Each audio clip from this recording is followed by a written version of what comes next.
요한복음 20장 19절에서 31절 말씀. 이날 곧 안식 후 첫날 저녁 때에 제자들이 유대인들을 두려워하여 모인 곳의 문들을 닫았더니 예수께서 오사 가운데 서서 이르시되 너희에게 평강이 있을지어다. 이 말씀을 하시고 손과 옆구리를 보이시니 제자들이 주를 보고 기뻐하더라. 예수께서 또 이르시되 너희에게 평강이 있을지어다. 아버지께서 나를 보내신 것 같이 나도 너희를 보내노라. 이 말씀을 하시고 그들을 향하사 숨을 내쉬며 이르시되 성령을 받으라. 너희가 누구의 죄든지 사하면 사하여질 것이요 누구의 죄든지 그대로 두면 그대로 있으리라 하시니라. 12 제자 중에 하나로서 디두모라 불리는 도마는 예수께서 오셨을 때에 함께 있지 아니한지라. 다른 제자들이 그에게 이르되 우리가 주를 보았노라 하니 도마가 이르되 내가 그의 손에 못자국을 보며 내 손가락을 그 못자국에 넣으며 내 손을 그 옆구리에 넣어보지 않고는 믿지 아니하겠노라 하니라. 여드레를 지나서 제자들이 다시 집안에 있을 때에 도마도 함께 있고 문들이 닫혔는데 예수께서 오사 가운데 서서 이르시되 너희에게 평강이 있을지어다 하시고 도마에게 이르시되 내 손가락을 이리 내밀어 내 손을 보고 내 손을 내밀어 내 옆구리에 넣어보라. 그리하여 믿음 없는 자가 되지 말고 믿는 자가 되라. 도마가 대답하여 이르되 나의 주님이시요 나의 하나님이시니이다. 예수께서 이르시되 너는 나를 본고로 믿느냐? 보지 못하고 믿는 자들은 복되도다 하시니라. 예수께서 제자들 앞에서 이 책에 기록되지 아니한 다른 표적도 많이 행하셨으나 오직 이것을 기록함은 너희로 예수께서 하나님의 아들 그리스도이심을 믿게 하려 함이요 또 너희로 믿고 그 이름을 힘입어 생명을 얻게 하려 함이니라. 아멘. 예수님이 부활하신 그날은 인류 역사상 가장 영광스럽고 기쁜 날이어야 합니다. 하지만 오늘 본문이 전하는 제자들의 풍경은 사뭇 다른데요. 그들은 기쁨 대신 두려움에 사로잡혀 있었습니다. 여성 제자들이 부활의 주님을 만났다고 고백했고 베드로와 요한 역시 예수님의 빈 무덤을 확인했지만 여전히 문 밖에는 자신들을 죽이려는 유대인들의 서슬퍼런 칼날이 기다리고 있었기 때문입니다. 사람이 무서움에 빠지면 아무것도 보이지 않게 되죠.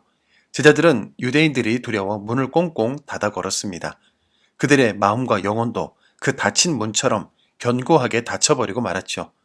오늘 우리도 보이지 않는 미래와 삶의 무게 때문에 마음의 문을 닫은 채 떨고 있지는 않습니까? 제자들 중 어느 누구도 문을 열어주지 않았고 예수님은 그 방 안에 처음부터 계시지 않았지만 부활의 주님은 제자들의 닫힌 문을 뚫고 그들 한가운데 나타나셨습니다. 그리고 첫 마디를 하십니다. 너희에게 평강이 있을지어다. 세상은 평안을 힘으로 얻으라고 합니다. 남들이 감히 건드리지 못할 권력을 갖거나 재력을 쌓아 성벽을 높이는 것을 평안이라고 하죠. 하지만 그런 평안은 힘을 잃는 순간 모래성처럼 무너집니다.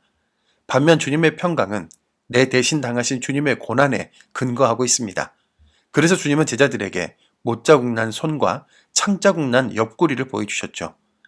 나를 대신하여 빚을 갚아주신 사랑, 깨진 관계를 회복하시려고 나를 찾아와 주신 주님이 진정한 평안의 뿌리입니다. 이어서 주님은 제자들을 향해 숨을 내쉬며 말씀하셨습니다. 성령을 받으라.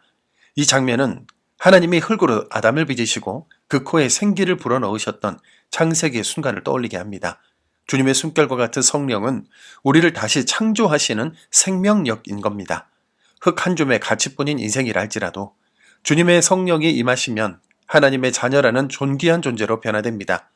오늘날 우리 가정과 교회, 내 주변의 영혼들이 마른 뼈처럼 생기를 잃어가고 있지는 않습니까? 우리가 갈망해야 할 것은 특별한 프로그램이 아니라 우리를 하나님의 군대로 일으켜 세우실 성령의 생기입니다. 그 숨결이 우리를 참다운 존재로 빚어 가실 것입니다. 부활의 주님이 나타나신 현장에 없었던 도마는 주님의 부활을 믿지 못했습니다. 사실 지극히 인간적인 반응이죠. 죽음의 참혹함을 보았던 그에게 부활은 도저히 믿기 힘든 논리였습니다.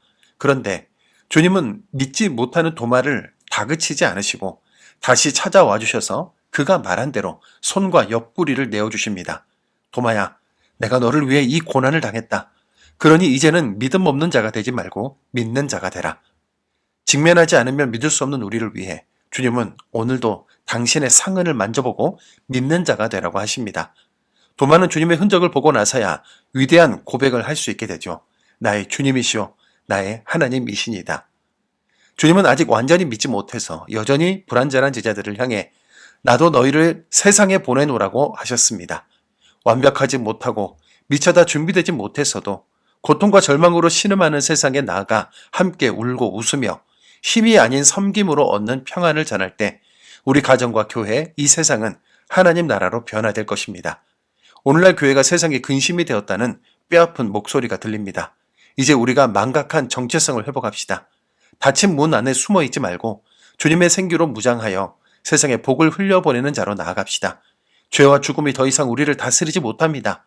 부활이요 생명이신 예수 그리스도가 우리의 진짜 주인입니다. 오늘 이 부활의 증인으로 당당히 살아가는 날이 되기를 소망합니다.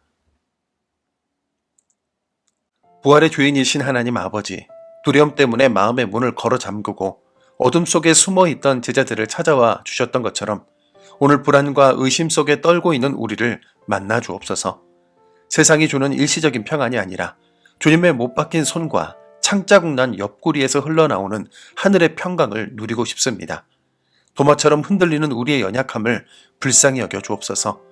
의심을 거두고 주님 앞에 엎드려 나의 하나님이라고 고백하는 순전한 믿음을 허락하여 주옵소서. 이제는 닫힌 문을 열고 세상으로 나아갑니다. 세상의 근심이 아닌 희망이 되는 공동체가 되게 하시고 부활의 기쁨을 삶으로 증명하는 신실한 증인이 되게 하옵소서. 우리를 흑암에서 건져 생명으로 인도하신 예수 그리스도의 이름으로 기도드립니다. 아멘.